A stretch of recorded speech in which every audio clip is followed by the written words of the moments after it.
আজকে আমরা ক্লাস 11-এর ঘর্ষণ চ্যাপ্টার থেকে এমসিকিউ গুলি করব, ঠিক আছে? তো এর আগের ভিডিওগুলোতে আমি নিউটনের একমাত্রিক গতির ভেক্টরের অঙ্কগুলো করিয়েছি। যারা যারা দেখোনি তারা একবার দেখে নিও, ঠিক আছে?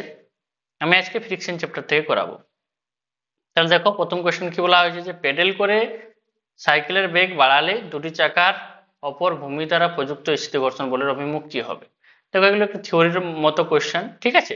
এবং তিনটি কোশ্চেন আছে তোমাদের, খুব ইজি ইজি। একটু বোঝার চেষ্টা করো, একটু কনসেপ্ট কাজে লাগবে, ঠিক আছে?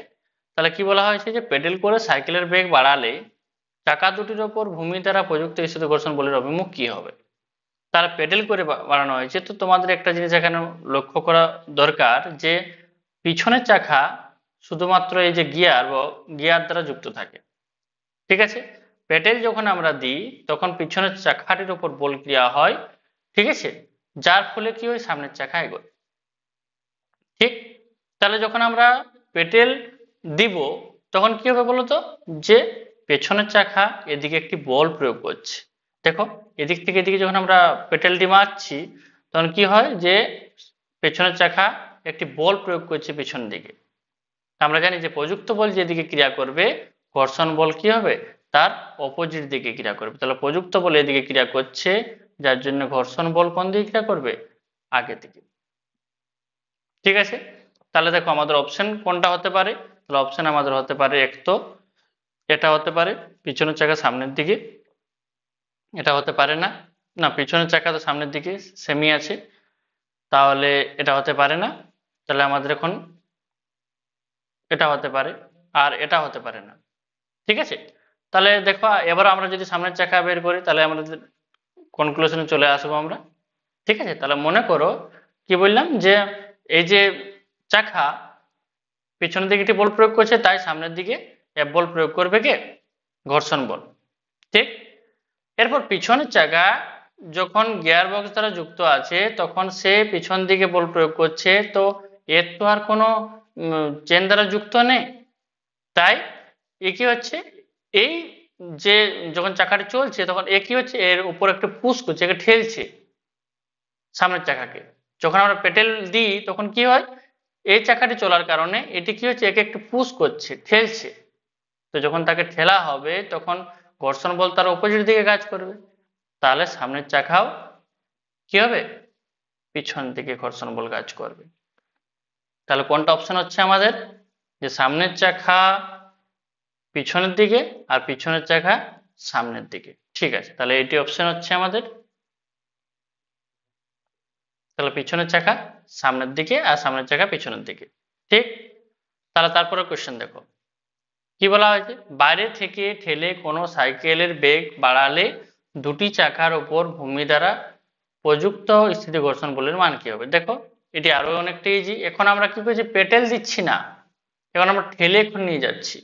তো যদি ঠেলে এখন নিয়ে যাই তাহলে বলটা কোন দিকে প্রযুক্ত আছে, এদিকে, ঠিক আছে? তো বলটা যদি এদিকে প্রযুক্ত হয় তাহলে সেক্ষেত্রে কি হবে, ঘর্ষণ বল পিছন দিকে কাজ করবে। তাহলে ঘর্ষণ বল কোন দিকে কাজ করবে, পিছন দিকে কাজ করবে। তাহলে এর ক্ষেত্রেও ঘর্ষণ বল কোন দিকে কাজ করবে, পিছন দিকে কাজ করবে। তাহলে আমরা কি বলতে পারি, যে ঘর্ষণ বল কোন দিকে কাজ করছে, দুটি চাকাতেই পিছন দিকে কাজ করছে, ঠিক আছে? বোঝা গেছে, ঠিক? তাহলে দেখো 3 নম্বর কোশ্চেন কি বলা হয়েছে, যে পিছনের চাকায় ব্রেক ব্যবহার করে সাইকেলের বেগ কমালে দুটি চাকার উপর ভূমি দ্বারা প্রযুক্ত স্থিতি ঘর্ষণ বলের অভিমুখ কি হবে, ঠিক আছে? তাহলে এখন ব্রেক ব্যবহার করা হচ্ছে, তাহলে প্রথম কেসটিতে যে আমাদের যা হয়েছিল, এই যে প্রথম কেসটিতে আমাদের যা হয়েছিল, যে প্রথম কেসটিতে আমাদের পেটেল দেওয়া হচ্ছিল, পেটেল দেওয়ার কারণে বলটা পেছন দিকে কাজ করছিল, কারণ পেটেলটা আমরা এইদিকে বরাবর দিচ্ছিলাম। এখন কি হচ্ছে, পেটেল দেওয়া হচ্ছে না, ব্রেক দেওয়া হচ্ছে, ব্রেক। তো যদি ব্রেক দেওয়া হয় তাহলে পেটেল যে দিক থেকে দেওয়া হবে তার অপোজিট দিক থেকে ব্রেকটা ক্রিয়া করবে, মানে বলটা এখন কোন দিকে কাজ করবে, ভিতরের দিকে, ঠিক আছে? ঠিক।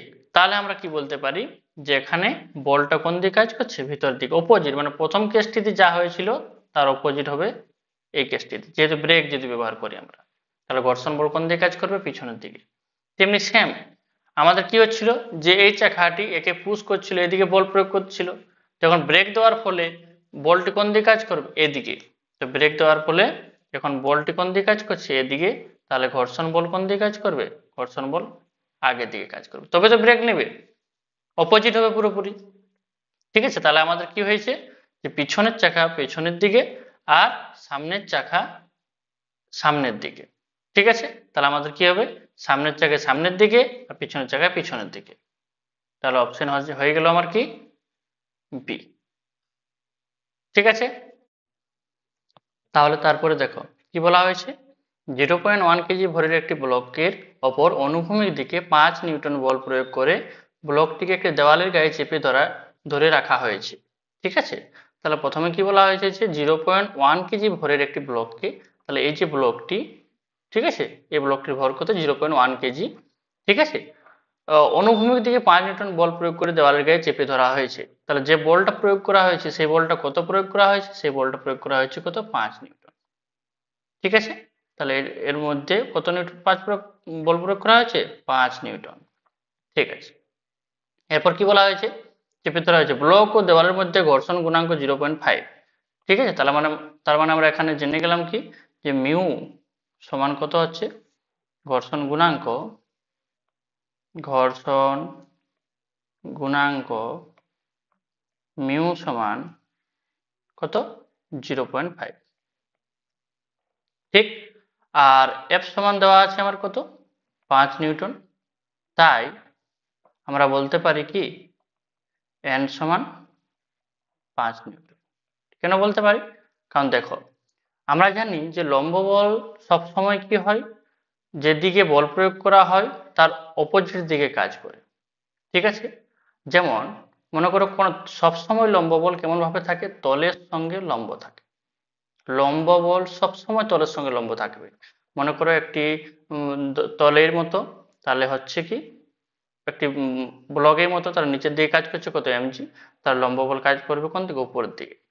ঠিক আছে, যদি তলটি নততল হয়, ঠিক আছে, সেক্ষেত্রেও কি হবে? সবসময় তলের সঙ্গে লম্ব থাকবে।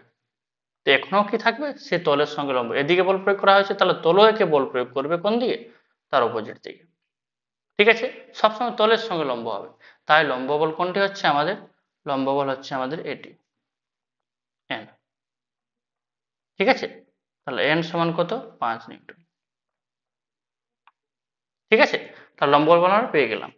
এরপর আমাদেরকে কি বলা যাচ্ছে, এটা আমি ছোট এন দিয়ে লিখি, ঠিক আছে, সুবিধা হবে। লম্ব বল 5 নিউটন, আর দিয়েও লেখা যায়, ঠিক আছে, কোনো অসুবিধা নেই। এরপর কি বলা হয়েছে যে ক্রিয়াশীল ঘর্ষণ বলের মান কত? এই যে ঘর্ষণ বলের মান কত, তো নিচের দিকে কি কাজ করছে? এর এর নিচের দিকে কাজ করছে কি? এর নিচের দিকে কাজ করছে এমজি। তাহলে এম এর মান কত? 0.1 ইন্টু জি এর মান কত? জি এর মান হচ্ছে 10 বা 9.8। ঠিক আছে, তাহলে কত হবে? 0.98 এত নিউটন। তার নিচের দিকে যখন 0.98 নিউটন বল প্রয়োগ হচ্ছে, তাহলে ঘর্ষণ বল তাকে আটকাতে পারবে কি পারবে না, সেটাই হলো বড় জিনিস। এখন কি বলা হয়েছে? দেওয়ালের গায়ে চেপে ধরে রাখা হয়েছে। তার মানে চেপে ধরে রাখা হয়েছে মানে কি নিচের দিকে কাজ করছে 0.98, তা সত্ত্বেও পড়ছে না, তার মানে ঘর্ষণ বলও কি কাজ করছে? 0.98। কিন্তু ঘর্ষণ বলের লিমিটিং ফ্রিকশন কত সেটা আমাদেরকে আগে জানতে হবে, যে ঘর্ষণ বল কতটা পর্যন্ত আটকে রাখতে পারবে। ঠিক আছে, যদি 0.98 এর থেকে বেশি লিমিটিং ফ্রিকশনটা আমাদের বের হয়, তাহলে আমরা বলতে পারবো যে বস্তুটা কি থাকবে? স্থির থাকবে, এবং তার ঘর্ষণ বলের মান কত হবে? 0.98। ঠিক আছে, তাই আমরা আগে কি বের করব? Limiting friction. তাহলে আমরা সীমাস্থ ঘর্ষণ বের করবো আগে, সীমাস্থ ঘর্ষণ। তো সীমাস্থ ঘর্ষণ কি হয়? এফ সমান মিউ এন। তাহলে মিউ বলতে কত? 0.5, আর এন বলতে কত? এন বলতে 5। তার মানে কত হচ্ছে? 2.5 নিউটন। ঠিক আছে, তাহলে ঘর্ষণ বল কত কাজ করছে? 2.5 নিউটন। ঘর্ষণ বল লিমিটিং ফ্রিকশন যেটা, সেটা কত কাজ করছে? 2.5 নিউটন। আর আমাদের নিচের দিকে বল কত? 0.98। তাহলে অবশ্যই আটকে রাখতে পারবে। মানে 2.5 নিউটন যদি বল প্রয়োগ করা হতো নিচের দিকে, তাও কি হতো? বস্তুটাকে স্থির অবস্থায় আটকে রাখতে পারতো। ঠিক আছে, যদি 2.5 এর থেকে বেশি নিচের দিকে বল প্রয়োগ হতো, তাহলে কিন্তু আর আটকে রাখতে পারতো না। যদি মনে করো তাহলে টোটালটা ডিপেন্ড করছে কার উপর, এই যে প্রযুক্ত বল লম্ব বলের উপর, ঠিক আছে। তো লম্ব বল যদি 5 নিউটন ক্রিয়া করছে, তার মানে সীমাস্থ ঘর্ষণ কত কাজ করছে, 2.5 নিউটন এই ঘর্ষণ গুণাঙ্কে, ঠিক আছে।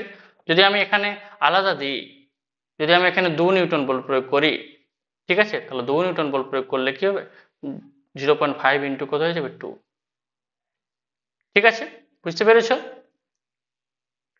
দেখো তার জন্য আমাদের কি হয়েছে, এখানে যদি আমি 0.2, যদি আমি এখানে 2 নিউটন বল প্রয়োগ করি, তাহলে এখানে আমার কত হয়ে যাবে, 1 নিউটন। তা সত্ত্বেও কি হবে, বস্তুটিকে আটকে রাখতে পারবে। যদি 5 নিউটন না দিয়ে, যদি আমরা এখানে 5 নিউটন না দিয়ে যদি আমি 2 নিউটন বল প্রয়োগ করি, তাও কি হবে, আটকে রাখবে। কেন, কারণ 2 দিয়ে যদি গুণ করি তাহলে আমাদের বের হচ্ছে কত, 1। আর ঘর্ষণ বল কত কাজ করছে, নিচের দিকে 0.98, ঠিক আছে। তাহলে বস্তুটা কি থাকবে, আটকে থাকবে। আর সেক্ষেত্রেও ঘর্ষণ বলের মান কত হবে, 0.98। কারণ আমরা জানি কি, যে ঘর্ষণ বল হচ্ছে একটা স্বনিয়ন্ত্রক বল, যত তাকে দেওয়া হবে ঠিক ততটাই সে ক্রিয়া করবে। কতক্ষণ পর্যন্ত, তার সীমাস্থ ঘর্ষণ পর্যন্ত। তো এখন সীমাস্থ ঘর্ষণ কত, 2.5, আর আমাদের নিচের দিকে কত দেওয়া হচ্ছে, 0.98, ঠিক আছে। তাহলে 0.98 দিচ্ছি, মানে ঘর্ষণ বল কত কাজ করছে, 0.98। তাই আমরা কি বলতে পারি, আমরা বলতে পারি যে ব্লকের ওপর ক্রিয়াশীল ঘর্ষণ বল, ব্লকের ওপর ক্রিয়াশীল ঘর্ষণ বল, ক্রিয়াশীল ঘর্ষণ বল সমান কত, 0.98 নিউটন, ঠিক আছে। তারপরে দেখো কি বলা হয়েছে, যে একজন লোক পশ্চিম থেকে পূর্ব দিকে হাঁটছে, এক্ষেত্রে ঘর্ষণ বল কাজ করে। দেখো সিম্পল কোয়েশ্চেন, যে পশ্চিম থেকে পূর্বে হাঁটছে, তাহলে আগে যদি আমরা একটা পূর্ব পশ্চিম উত্তর দক্ষিণ করে নিই তো সুবিধা হবে। দেখো এটা হচ্ছে কি, ইস্ট, ওয়েস্ট, নর্থ, সাউথ, ঠিক আছে। দেখো পশ্চিম থেকে পূর্ব দিকে হাঁটছে, মানে এদিক থেকে এদিকে যাচ্ছে, ঘর্ষণ বল কত কাজ করবে, ঠিক আছে। তাহলে পশ্চিম থেকে যদি পূর্ব দিকে হাঁটে, পশ্চিম, এটা পশ্চিম, পশ্চিম থেকে পূর্ব দিকে হাঁটছে, মানে লোকটা এদিক থেকে এদিকে যাচ্ছে, মানে লোকটির যে পা, সেই পাটি কি হচ্ছে, পিছন দিকে বল প্রয়োগ করছে। তো লোকটির পা যদি পিছন দিকে প্রয়োগ করে, তোমরা একটু ইমাজিনেশন করো যে তোমরা এদিক থেকে এদিকে যাচ্ছ, তাহলে পাটা কোন দিকে বল দেবে, পিছন দিকে বল দেবে। আর যেদিকে বল দেবে তার অপোজিট দিকে কি কাজ করবে, ঘর্ষণ বল কাজ করবে, ঠিক আছে। তাই ঘর্ষণ বল কোন দিকে হবে, পশ্চিম থেকে পূর্বেই হবে, ঠিক আছে। তাহলে ঘর্ষণ বল কোন দিকে হবে, পশ্চিম থেকে পূর্বে, বোঝা গেছে, ঠিক। তাহলে আমরা কিছু ইম্পর্টেন্ট কনসেপ্ট বুঝি, তাহলে তোমাদের কি হবে, অঙ্কগুলি করতে সুবিধা হবে, যে কেমন কেমন ঘটনাতে আমাদের কেমন কোন সূত্র লাগাতে হবে, সেগুলি আমরা একটু জেনে নিই, ঠিক আছে। তাহলে দেখো এখানে একটি নততল আছে, সেই নততলের উপর একটি বস্তু রাখা আছে। তো বস্তুর ক্ষেত্রে এমজি কোণ দিয়ে কাজ করে, নিচের দিকে কাজ করে, ঠিক আছে। আর এটি যদি থিটা হয়, ঠিক আছে, তাহলে এই এমজি কে আমরা দুটি উপাংশে ভাগ করি, তাহলে এটি একটি উপাংশ, এটি একটি উপাংশ। তাহলে এই কোণটি যদি থিটা হয়, তো এই কোণটি কত হচ্ছে, থিটা হচ্ছে আমাদের, ঠিক। তাহলে যেদিকটা থিটা সেদিকটা কি হয়, এমজি কস থিটা। আর এমজি কস থিটার তলের সঙ্গে লম্বভাবে কে থাকে, এন থাকে। সবসময় তলের সঙ্গে লম্বভাবে কে থাকবে, এন থাকবে। তাহলে এন কাকে প্রতিনিধিত্ব করছে, এমজি কস থিটাকে। আর নিচের দিকে কত কাজ করছে, এমজি সাইন থিটা। এই এমজি সাইন থিটাই বস্তুটাকে নিচের দিকে নামাবার জন্য কি করে, সাহায্য করে। এই এমজি কস থিটা যদি নিচের দিকে বস্তুটিকে টানার জন্য চেষ্টা করছে, তো অপোজিট দিকে কি কাজ করছে, ঘর্ষণ বল কাজ করছে। তো সেক্ষেত্রে আমরা ত্বরণ বের করতে পারি, যে দেখো নিচের দিকে একটি বল টানছে, তো ঘর্ষণ বল কোন দিকে কাজ করছে, উপর দিকে কাজ করছে। আর যদি তবু বস্তুটি ত্বরণ নিয়ে নামছে, তার মানে আমাদেরকে বুঝতে হবে যে এমজি সাইন থিটার ভ্যালুটা কি বেশি, তবে তো নিচের দিকে যাচ্ছে। তাই আমরা কি বলতে পারি, MG sine theta minus F, এই যে ঘর্ষণ বল, মনে করো নিচের দিকে 10 নিউটন কাজ করছে আর উপর দিকে 2 নিউটন কাজ করছে, তাহলে আমরা বলতে পারি কিনা যে 8 নিউটন বলে নিচের দিকে নামছে, কারণ 10 মাইনাস 2, কারণ বাকি যে বলটা, সেই বলটা কি করছে, বস্তুটা ত্বরণ সৃষ্টি করছে, ঠিক আছে। তো তাহলে MG sine theta minus F সমান কত, এম এ। তাহলে MG sine theta F, F মানে কি জানি আমরা, মিউ এন ঘর্ষণ বল, এফ সমান কি জানি, মিউ এন, ঠিক আছে। এগুলো আমরা এগুলো আমাদের কি হয় বলো না, যে টোটালি আমাদের কনসেপ্টের মধ্যে আছে, যেগুলো আমরা ঘর্ষণ চ্যাপ্টারে পড়েছি, ঠিক আছে। তা আমি একবার তোমাদেরকে জানিয়ে দিই সূত্রগুলো। তো এফ সমান কি হয়, মিউ এন, মিউ এন বলতে আমরা কি বুঝি, এমজি কস থিটা। এই যে এন বলতে আমরা কি বুঝি, এমজি কস থিটা, ঠিক আছে, সমান কত, এম এ। যদি এম কমন নিয়ে নিই তাহলে কেটে যাবে, তাহলে বেঁচে থাকছে কত এ সমান জি সাইন থিটা মাইনাস কত মিউ জি কস থিটা। যদি মন্দন নিয়ে নিচের দিকে নামে, তাহলে যদি মনে করো দেখুন মন্দন নিয়ে যদি নিচের দিকে নামে ধীরে ধীরে, যদি মনে করো বেগটা অনেক স্লো হয়ে যাচ্ছে, তাহলে কি হবে মনে করো এর আগে কিছু একটা বেগ ছিল, অনেক স্পিডে নামছিল, তারপর হঠাৎ করে স্লো করে নামছে, মানে মন্দন নিয়ে যদি নিচে নামে, তখন কি হবে, এটা এগিয়ে যাবে, এটা কি হয়ে যাবে, পিছিয়ে যাবে, উল্টো হয়ে যাবে। ঠিক। আর যদি আরেকটা কেস হলো যে যদি মনে করো উপর দিকে ত্বরণ নিয়ে উঠছে, তাহলে দেখো নিচের দিকে যদি ত্বরণ নিয়ে নামে তাহলে এইভাবে আসছে, যদি উপর দিকে ত্বরণ নিয়ে যায় তাহলে নিচের দিকেই ঘর্ষণ বল কাজ করবে, ঠিক কিনা? যদি উপরের দিকে যায় তাহলে ঘর্ষণ বলটা কোন দিকে কাজ করবে, নিচের দিকে কাজ করবে, তাহলে এমজি সাইন থিটা রেফ দুটোই নিচের দিকে কাজ করবে। তো দুটো যদি নিচের দিকে কাজ করে তাহলে এটা প্লাস হয়ে যাবে, ঠিক আছে? তাই এটি কি হয়ে যাবে, প্লাস হয়ে যাবে। তাহলে এই তিনটে সূত্র, যে নিচের দিকে নততল বরাবর যদি নামে তাহলে ত্বরণ হচ্ছে এটা, আর যদি মনে করো উপরের দিকে ওঠে তাহলে প্লাস হয়ে যাবে, আর যদি মন্দন নিয়ে নামে তাহলে ত্বরণে যেটা হচ্ছে তার এগুলোকে আমরা কি করে দেবো, চেঞ্জ করে দেবো, ঠিক আছে? আর তলটি যদি মসৃণ হয়, পুরোপুরি মসৃণটা আমাদের ছিল অমসৃণ তলের ক্ষেত্রে এগুলি, যদি তলটি মসৃণ হয় তাহলে ঘর্ষণ গুণাঙ্ক তো থাকবে না, ঘর্ষণ গুণাঙ্ক যদি না থাকে তাহলে ত্বরণ কত হবে, এ সমান জি সাইন থিটা, ঠিক আছে? তাহলে আমরা পরের কোশ্চেনে যাই, ঠিক আছে? পরের কোশ্চেনে কি বলা হয়েছে দেখা যাক। দেখো কি বলা হয়েছে, একটি নততলের নতিকোণ, এটা অ্যাকচুয়ালি থিটা, ঠিক আছে, এইট লেখা হয়ে গেছে থিটা, একটি নততলের নতিকোণ থিটা, ঠিক আছে? এই নততলের উপরের অর্ধাংশ মসৃণ এবং পরের অর্ধাংশ অমসৃণ, একটি বস্তুকে নততলের শীর্ষবিন্দুতে স্থির অবস্থায় থেকে ফেলা হলো, ঠিক আছে? নতদেশের পাদদেশে এসে স্থির হয়, লোক ও নততলের নিম্নাংশে ঘর্ষণ গুণাঙ্ক কত হবে, ঠিক আছে? তাহলে আমাদের কি বলা হয়েছে, প্রথমে প্রথমে আমাদেরকে বলা হয়েছে এটি একটি কি বটে, স্থির, ঠিক আছে, স্থির অনুভূমিক তল থেকে স্থির অবস্থা থেকে ফেলা হয়েছে, ঠিক আছে? তাহলে দেখো আমরা প্রথমে মসৃণটাকে নিয়ে করি, ঠিক আছে?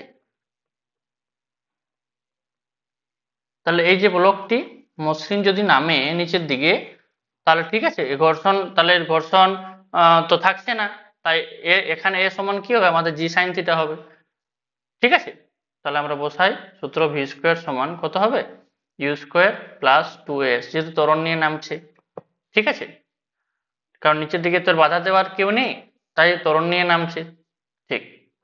তাহলে ভি স্কোয়ার সমান স্কোয়ার মানে 0 প্লাস 2 এ বলতে কত বুঝি, জি সাইন থিটা এখানে, আর এস বলতে এসি দূরত্বটা, এই যে এস লিখেছি আমরা, দূরত্বটা কত এস, ঠিক।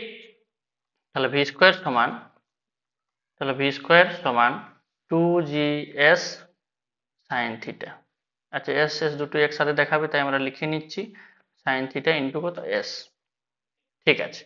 এরপর আবার এবার কার জন্য পড়বো আমরা, অমসৃণ তলের জন্য, ঠিক। অমসৃণ তলের জন্য তলটি কি, অমসৃণ, ঠিক। কি বলা হয়েছে, যে নতদেশের পরের তল অর্ধাংশ অমসৃণ, একটি বস্তুকে নততলের শীর্ষবিন্দুতে স্থির অবস্থা থেকে ফেলা হলে সেটি নতদেশে স্থির হয়ে যায়, তাহলে ধীরে ধীরে স্থির হয়ে যাচ্ছে, তার মানে তার মন্দন হচ্ছে অবশ্যই, মন্দন যদি হয় তাহলে সেক্ষেত্রে আমরা কি জানি, যে সূত্র কি হয়, এ সমান, তখন সেক্ষেত্রে আমাদের ত্বরণ হয়, এক্ষেত্রে কি হয়, এ সমান মিউ জি, ঠিক আছে, cos থিটা মাইনাস জি সাইন থিটা, ঠিক আছে? এই যে মন্দনের ক্ষেত্রে আমরা একটু আগে দেখলাম যে মন্দনের ক্ষেত্রে কি হয়, মন্দনের ক্ষেত্রে হয় মিউ জি cos থিটা মাইনাস জি সাইন থিটা, ঠিক আছে, ঠিক আছে। তাহলে এরপর আমরা কি করতে পারি, সূত্র লাগাতে পারি, যে ভি স্কোয়ার সমান কত, ইউ স্কোয়ার মাইনাস 2as, কেন লাগাইলাম, কারণ হয়ে গেল কি, যে আমাদের মন্দন নিয়ে নামছে তাই মাইনাস হয়েছে, তো ভি স্কোয়ার এর যেটা অন্তিম বেগ সেটা কি হয়ে যাচ্ছে, শূন্য হয়ে যাচ্ছে এখানে পৌঁছানোর পর, তাহলে অন্তিম বেগ যদি শূন্য হয় তাহলে কত হবে, শূন্য সমান এর যেটা প্রাথমিক বেগ, এর যেটা প্রাথমিক বেগ সেটা তো এর অন্তিম বেগ, এর যেটা এখানে নেমে বেগটা ছাড়লো, এখানে যেটা এর লাস্ট বেগ সেটাই তো এখান থেকে শুরু করছে, তাহলে এর যেটা বেগ সেটা কত ভি, এই যে এটা, ঠিক আছে, তাহলে কত ভি স্কোয়ার মাইনাস 2a বলতে কত, মিউ জি কমন নিয়ে নিলাম, ঠিক আছে, তাহলে জি যদি কমন নিয়ে নিই তাহলে কত হবে জি সমান মিউ কস থিটা মাইনাস কত সাইন থিটা। আর এস বলতে কত এসি। ঠিক আছে, ত্বরণ পেয়ে গেলাম। তাহলে ভি স্কোয়ারের মান যদি আমি বলছি, তাহলে এখানে যদি আমি ভি স্কোয়ার করি, তাহলে ভি স্কোয়ার সমান কত 2GS কত হবে mu cos theta minus sine theta. ঠিক আছে, তাহলে এটা হচ্ছে আমার কত নম্বর, এটা হচ্ছে আমার 1 নম্বর, এটা হচ্ছে আমার 2 নম্বর। দু ক্ষেত্রে ভি স্কোয়ার পেয়ে গেছি, তাহলে আমি সমান করতে পারি। তাহলে 1 ও 2 থেকে পাই, 1 ও 2 থেকে কি পাবো যে 2G sine theta into S সমান 2GS mu cos theta minus sine theta. ঠিক আছে, তাহলে কি কাটছে, তাহলে 2G কাটলো, এস কাটে গেছে। ঠিক আছে, তাহলে বেঁচে থাকলো কি সাইন থিটা সমান mu cos theta minus sine theta. Sine theta কত হয়ে যাবে 2 সাইন থিটা। ঠিক আছে, তাহলে 2 সাইন থিটা সমান কত মিউ কস থিটা। ঠিক আছে, তাহলে মিউ সমান কত হবে 2 টেন থিটা। কস থিটা নিচে চলে যাবে, তাহলে কত হয়ে যাবে 2 টেন থিটা। তাহলে অপশন আমার হয়ে গেল এ। ঠিক আছে, অঙ্কটি খুবই ইন্টারেস্টিং অঙ্ক, তোমরা একবার ভালো করে বুঝে নিও যে দুটি তল আছে, একটি মসৃণ একটি অমসৃণ। মসৃণ তলে যখন নামবে তখন ত্বরণ হবে, আবার এখান থেকে কি আমাদের ধীরে ধীরে মন্দন হচ্ছে, তার এক সময় এসে শূন্য হয়ে গেছে বেগটা। তাহলে এই যখন প্রথম ক্ষেত্রে ভাববো, তখন প্রথম ক্ষেত্রে এখানে বেগ ছিল কত শূন্য, ধীরে ধীরে বেগ বৃদ্ধি পেলো, এখানে বেগ হয়ে গেল কত ভি। আবার এর যেটা অন্তিম বেগ সেটা এর হচ্ছে কি প্রাথমিক বেগ। তাহলে এর প্রাথমিক বেগ এখান থেকে শুরু হয়েছে, এবার এখান থেকে এর অন্তিম বেগ কত শূন্য। তাই এর অন্তিম বেগটা কত শূন্য, আর প্রাথমিক বেগটা কত হচ্ছে ভি স্কোয়ার। ইউ স্কোয়ার, তাই ভি স্কোয়ার হয়েছে। ঠিক আছে, আর এর জায়গায় কত বুঝি আমরা ত্বরণ। ত্বরণ বা এখান তো আমাদের কি হচ্ছে মন্দন হচ্ছে, তাই মন্দনের সূত্র লাগিয়েছি আমরা। আর সরণ কত এস, তাহলে 2GS, এটাই হচ্ছে আমরা দুটো সমান করে দিয়েছি। আমাদের মিউ সমান কত বের হয়েছে 2 টেন থিটা। তাহলে কত বের হয়েছে 2 টেন থিটা। ঠিক আছে, তাহলে তারপরে কোয়েশ্চেন দেখি আমরা কি বলা হয়েছে। তারপরে কোয়েশ্চেন বলা হয়েছে যে যদি এম ভর একটি বস্তু আনত তলে স্থির অবস্থায় আছে। ঠিক আছে, ঠিক আছে আছে। তারপরে কি বলা হয়েছে, বস্তু ও তলের মধ্যে ঘর্ষণ গুণাঙ্ক মিউ হলে ব্লকটি নিজের ওজনের ক্রিয়ায় নিম্নমুখে গতিশীল হবে যখন নতিকোণ কত হবে। ঠিক আছে, তাহলে প্রথমে বলা হয়েছে যে এম ভরের একটি বস্তু আনত তলে স্থির অবস্থায় আছে। তাহলে স্থির অবস্থায় যদি সে থাকে, তাহলে আমরা তো বলতেই পারি যে নিচের দিকে যে এমজি সাইন থিটা ক্রিয়া করছে আর উপরের দিকে যে এফ ক্রিয়া করছে সেটা কি সমান।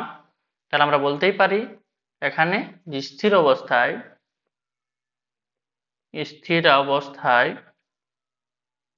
ঠিক আছে কি বলতে পারি যে এফ সমান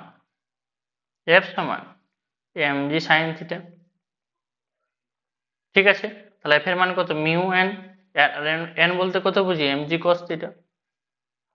ঠিক আছে, সমান কত এমজি সাইন থিটা।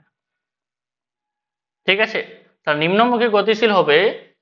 ঠিক আছে, কি বলা হয়েছে যে নিম্নমুখে গতিশীল হবে কখন, যখন এমজি সাইন থিটার মানটা কি হবে বেশি হবে। কার থেকে, ঘর্ষণ বলের থেকে। স্বাভাবিক জিনিস তো, তাহলে আমরা বলতেই পারি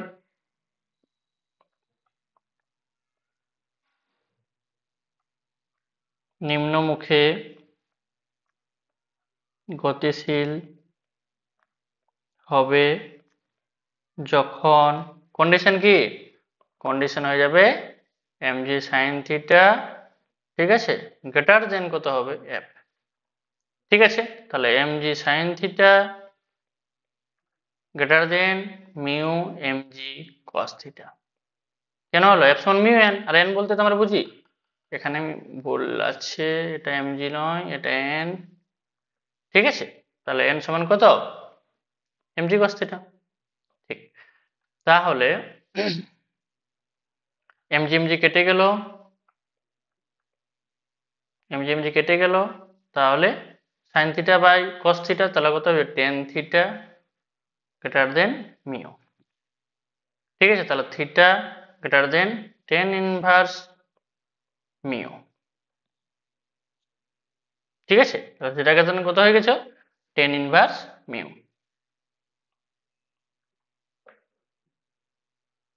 ঠিক আছে, তাহলে হয়ে গেল অঙ্ক 7 পর্যন্ত। হয়েছে? ঠিক।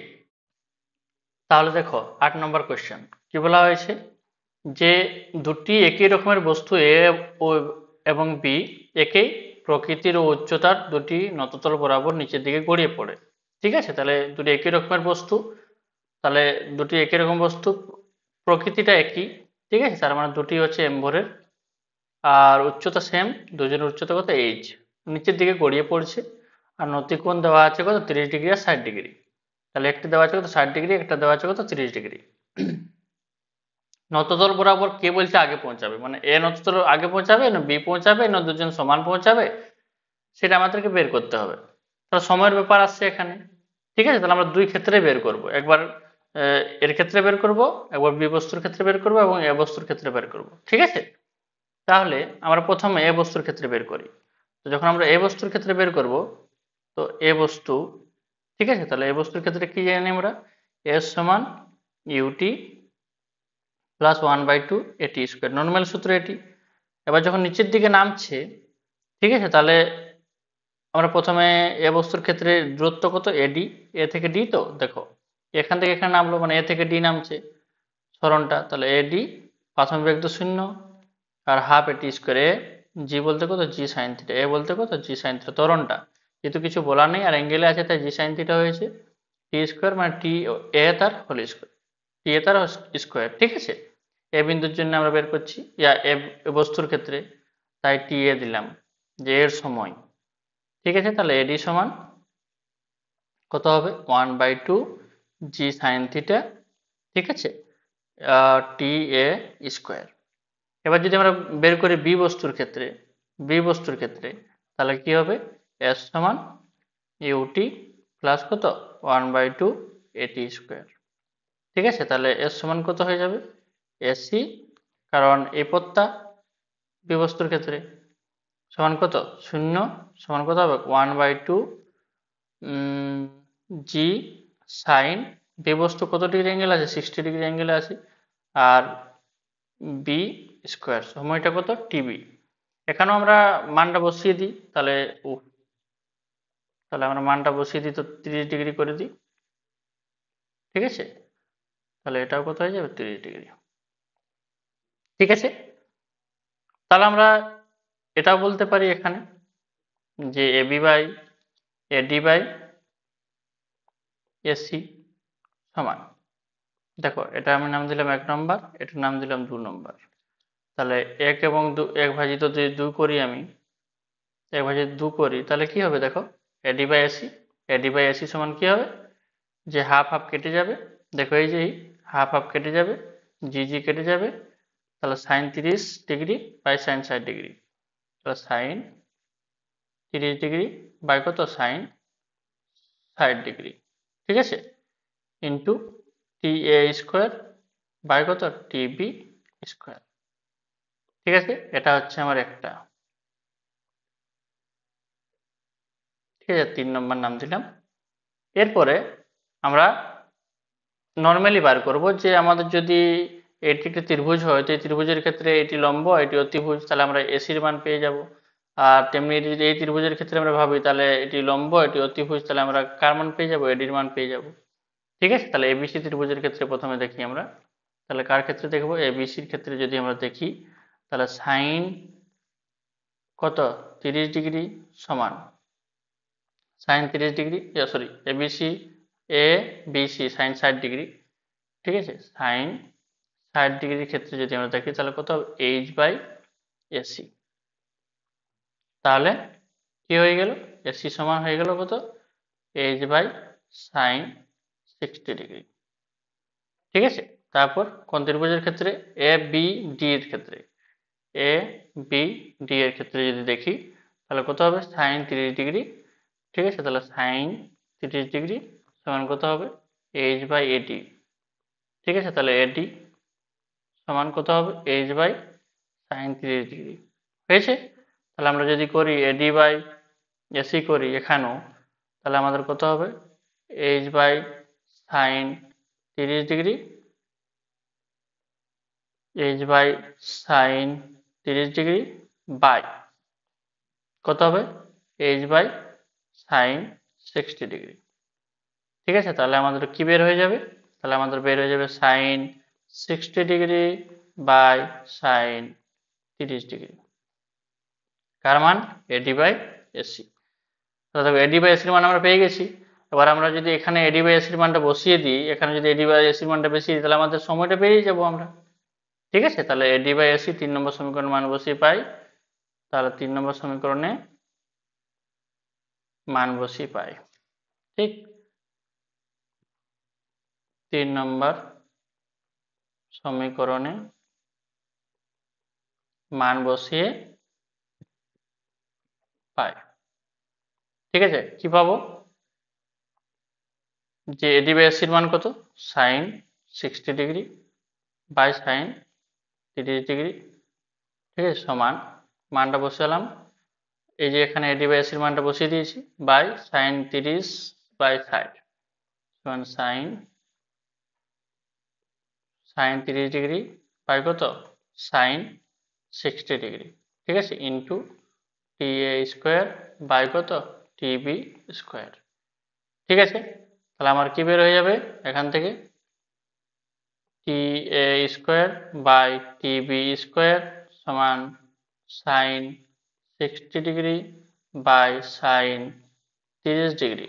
ঠিক আছে, এর স্কোয়ার এরও স্কোয়ার হয়ে যাবে। ঠিক আছে, এই যে দেখো এটি এটি গুণ হয়ে গেল, এটি এটি গুণ হয়ে গেল।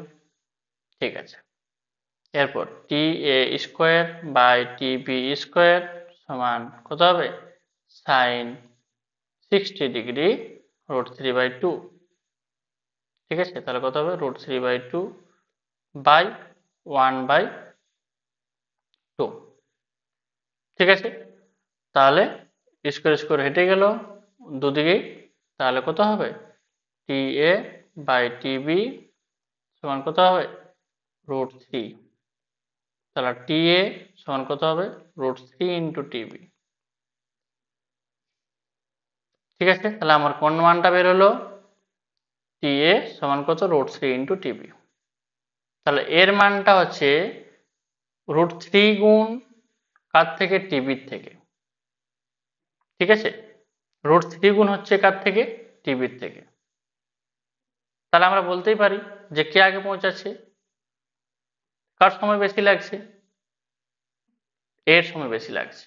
ভালো করে বোঝার চেষ্টা করো, এখানে কি বলা হয়েছে যে টি এর মানটা বেশি হচ্ছে, মানে সময় বেশি লাগছে কার ক্ষেত্রে? এর ক্ষেত্রে। তাহলে অবশ্যই বি আগে পৌঁছাচ্ছে। ঠিক আছে, তাই আমাদের কি হবে? বি নততলের পাদদেশে আগে পৌঁছায়। ঠিক আছে, তাহলে দেখো তারপরে কোশ্চেন কি বলা হয়েছে যে একটি এল দৈর্ঘ্যের একটি সুষম শিকল একটি অমসৃণ টেবিলের উপর আছে এবং তার দৈর্ঘ্যের এখানে কোশ্চেন মিস্টেক 1/n অংশ টেবিলের কিনারা থেকে ঝুলছে। যদি শিকলটি টেবিল থেকে পড়ে যাওয়ার উপক্রম করে, তবে শিকল ও টেবিলের মধ্যে ঘর্ষণ গুণাঙ্ক কত হবে? ঠিক আছে, তাহলে দেখো আমরা আগে ধরে নিই যে শিকলটি একক দৈর্ঘ্যের যা ভর, ঠিক আছে, শিকলটির একক দৈর্ঘ্যের ভর সমান ল্যামডা।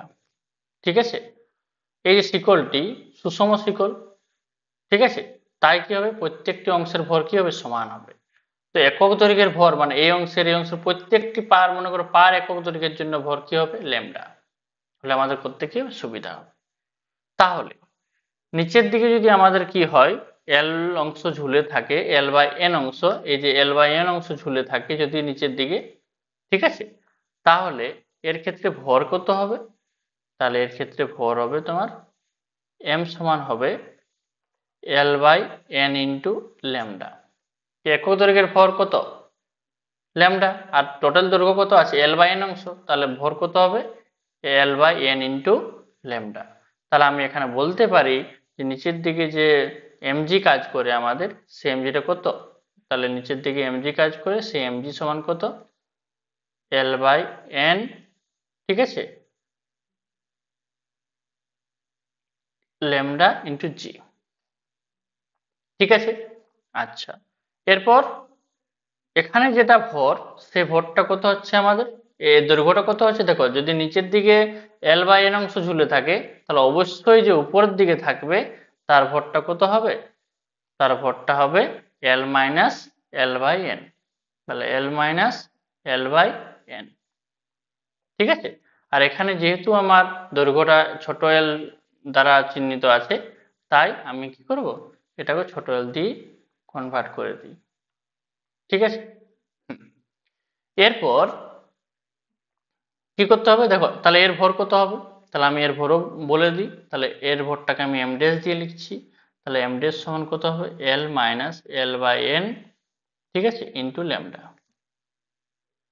ঠিক আছে। আর যেহেতু টেবিলের উপর ঝুলছে, তাই নিচের দিকে কত কাজ করবে, এমজি, তাই নিচের দিকে কত কাজ করবে, এম ড্যাশ জি,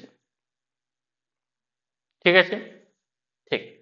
এখন প্রশ্ন হলো যে মনে করো যে নিচের দিকে যদি ঝুলছে, তাহলে এখানে একটা ঘষা লাগছে, সেই ঘষা লাগছে সেটা ঘর্ষণ বল। তো বলছে পড়ে যাওয়ার যদি উপক্রম করে, তবে শিকড় টেবিলের মধ্যে ঘর্ষণ গুণাঙ্ক কত হবে। তাহলে পড়ে যাওয়ার উপক্রম করছে মানে এখনো পড়েনি, তাহলে নিচের দিকে যে এমজি কাজ করছে, তাহলে ঘর্ষণ বলও কি কাজ করছে, ঠিক একই পরিমাণ কাজ করছে। যদি ঘর্ষণ বলও একই পরিমাণ কাজ করে, তাহলে তো সে পড়বে না, ঠিক আছে। তাহলে আমরা কি বলতে পারি, যে শিকড়টি যে পড়ে যাওয়ার উপক্রম করে, তাহলে আমরা বলতেই পারি যে শিকলটি পড়ে যাওয়ার উপক্রম করে, উপক্রম করে, অর্থাৎ ঘর্ষণ বলটা এফটা কার সঙ্গে সমান, এমজি এর সঙ্গে সমান, ঠিক আছে। তাহলে ঘর্ষণ বল যদি এমজি এর সঙ্গে সমান হয়, তাহলে এফ সমান আমরা কি জানি, মিউ এন, ঠিক আছে। তাহলে কত হবে, এমজি, আর মিউ এন, এন বলতে আমরা কত বুঝবো এখানে, এম ড্যাশ জি সমান কত, এমজি, কারণ আমরা জানি যে নিচের দিকে যদি এমজি কাজ করে, এম ড্যাশ জি কাজ করে, তাহলে উপর দিকে কি কাজ করে, লম্ব বল, কারণ তলের সঙ্গে সবসময় লম্ব বল কাজ করে, তাই নিচের দিকে কাজ করছে কত, এম ড্যাশ জি, তাহলে লম্ব বল কত কাজ করবে, এন। তাহলে আমরা এখানে একটা কথা বলতে পারি যে এখানে লম্ব বল এন সমান কত, এম ড্যাশ জি, ঠিক আছে। তাহলে দেখো আমরা এখানে বলতে পারি যে জি জি কেটে গেল, এই যে জি জি জি জি কেটে যাবে, ঠিক আছে, তাহলে জি কেটে গেল, তাহলে কি পাচ্ছে আমাদের, তাহলে আমাদের বেঁচে থাকছে মিউ সমান এম বাই এম ড্যাশ, ঠিক আছে। তাহলে এম কত, এম আমাদের দেওয়া আছে এল ল্যামডা বাই এন, ঠিক আছে, বাই এম ড্যাশ কত, এম ড্যাশ হচ্ছে L minus L by N into lambda, তাহলে এখানে ল্যামডা ল্যামডাও কেটে গেল, ঠিক আছে, এখানে ল্যামডা ও, এখানে ল্যামডা ল্যামডাও কেটে গেল, তাহলে আমাদের কি বেঁচে থাকছে, আমাদের বেঁচে, আচ্ছা যদি এটা লসাগু করি, তাহলে এটা হচ্ছে উপরে এল বাই এন আর নিচে হচ্ছে লসাগু, কত হয়ে যাবে, N L minus L by N, ঠিক আছে, ঠিক। তাহলে আমরা যদি এরপর লিখি, তাহলে কত হবে, মিউ সমান L by N into N by কত, এন এল মাইনাস এল, ঠিক আছে। তাহলে এন এন কেটে গেল, আর এখানে এল কমন নিয়ে কেটে যাবে, তাহলে বাঁচবে কত, one by N minus one, তাহলে ঘর্ষণ গুণাঙ্কের মান কত বের হলো, মিউ সমান ওয়ান বাই মাইনাস ওয়ান। বহুত ইম্পর্টেন্ট অঙ্ক, তোমরা একবার করে নিও ভালো করে, ঠিক আছে।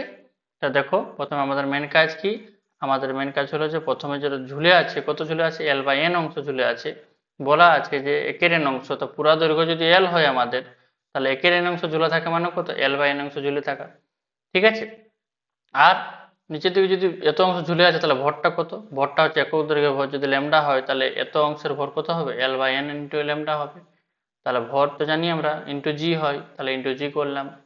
এরপর এদিকে কত ভর বেঁচে থাকলো, যদি এদিকটা এল বাই এন অংশ আছে, তাহলে পুরোটির তো যদি 100 সেন্টিমিটার হয়, আর যদি পাঁচ পাঁচ ঝুলে থাকে, তাহলে এদিকে কত 95, তাহলে 100 মাইনাস কত, যত ঝুলে আছে সেটা বাদ দিলাম, তাই এল মাইনাস এল বাই এন বাদ দিলাম, তো মানে এল মাইনাস এল বাই এন হলো কি এর ভর, কার ভর, এই যে উপরের ভর, ঠিক আছে, তাহলে এর ভর আমরা ধরলাম ওইটা, তাহলে এটা দৈর্ঘ্যটা হচ্ছে, ঠিক আছে, এল মাইনাস এল বাই এনটা কি হচ্ছে দৈর্ঘ্যটা, তাহলে ভর কত হবে, ল্যামডা দিয়ে গুণ করে দিলাম, তাহলে এম ড্যাশ জি নিচের দিকে, তাহলে উপর দিকে কি হবে এন, তাহলে এন সমানে কি বটে এম এম জি, নর্মালি যেতে যেহেতু এরা পরস্পর কি হচ্ছে বিপরীত দিকে হচ্ছে, ঠিক আছে, ঠিক।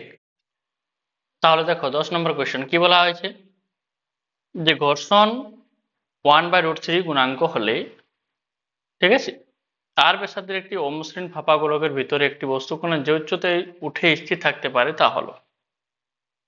তো মনে করো যে এটি একটি ফাঁপা গোলক, এ বিন্দু সর্বনিম্ন পয়েন্ট, তো একটি কণা উপর দিকে উঠছে মনে করো, তো দেখো ঘর্ষণ আছে বলেই সে উপর দিকে উঠতে পারবে কিছুটা হলো পর্যন্ত, ঠিক আছে, যদি ঘর্ষণ না থাকে তাহলে যে কোনো পয়েন্টেই থাকুক না কেন সে আবার এই পয়েন্টে চলে আসবে, ঠিক আছে, তো ঘর্ষণ থাকার জন্য আমরা মনে করে নিলাম যে এতটা উচ্চতা পর্যন্ত সে স্থির থাকতে পারবে, এর থেকে যদি উপর যায় তাহলে সে পড়ে যাবে, তাহলে এতটা পর্যন্ত সে স্থির থাকতে পারবে, তাহলে যদি এখানে স্থির থাকতে পারে তাহলে সেখানে তার এমজিটা কোন দিকে, নিচের দিকে, ঠিক আছে, আর তাহলে যদি এমজিটা এদিকে হয় তাহলে দুটি উপাংশে ভাগ করে দিলাম আমরা, তাহলে এদিকটা হচ্ছে কত এমজি কস থিটা, এদিকটা হচ্ছে কত এমজি সাইন থিটা, ঠিক আছে।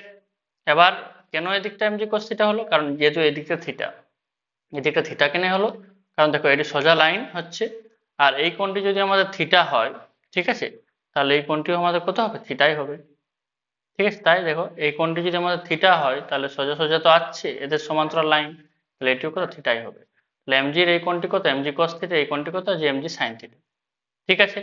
তো তাহলে কোণাটিকে নিচের দিকে কোন বল দ্বারা টানছে, এমজি সাইন থিটা, তাহলে ঘর্ষণ বলও কোন দিকে কাজ করছে, উপর দিকে এফ, তাহলে কোণাটি এখন স্থির আছে, তার মানে আমরা বলতে পারি যে বি বিন্দুতে কোণাটি স্থির থাকলে, বি বিন্দুতে কোণাটি স্থির থাকলে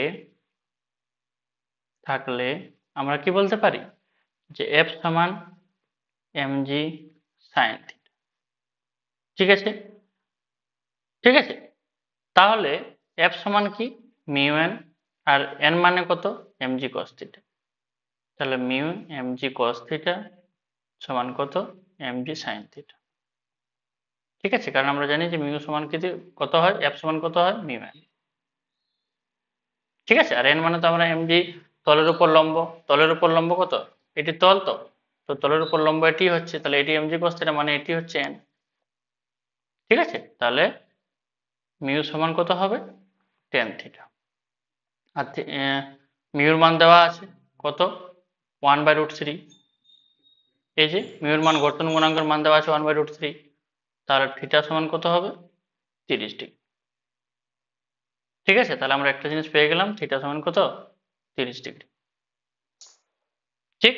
এরপর আমাকে কি বের করতে হবে সেটা আগে ইম্পর্টেন্ট কোয়েশ্চেন, যে কত উচ্চতায় স্থির থাকতে পারে, তাহলে এই আমরা মনে করলাম যে এতটা উচ্চতায় স্থির থাকতে পারে, তাহলে যদি আমরা একটা সমান্তরাল লাইন টানি তাহলে এত উচ্চতা, সেই উচ্চতাটা তো এটাই, তাই আমরা কি বলতে পারি যে এসি উচ্চতা, এই উচ্চতা পর্যন্ত স্থির থাকতে পারে, যদি আমরা একটা সমান্তরাল লাইন টানি তো এই উচ্চতা আর এই উচ্চতা সেম, তাই আমরা এটি বের করি বা এটি বের করি তো জিনিসটা কি, তাই আমাকে এসির মান বের করতে হবে, এসির মান কি করে বের করবো, তাহলে আমরা বলতে পারি যে ও এর থেকে বাদ যাচ্ছে কত ওসি, তাহলে তো আমরা পাবো এসি, ঠিক আছে, তাহলে আমাদের কি দরকার, আগে ওসির মান দরকার, তাহলে তো আমরা ও এ থেকে বাদ দিব, এই যে আমাদের কি দরকার এসির মান দরকার, এসির সমান কত হবে ও এ মাইনাস ওসি, ঠিক আছে, তো ও এর মান তো আর ব্যাসার্ধ, ওটা জানি, তাহলে ওসিটি আমাকে জানতে হবে, তাহলে এটি আমাকে জানতে হবে এটি, তাহলে এদিকটা যদি থিটা হয় এটি লম্ব, ঠিক আছে, তাহলে আমাকে বের করতে হবে কি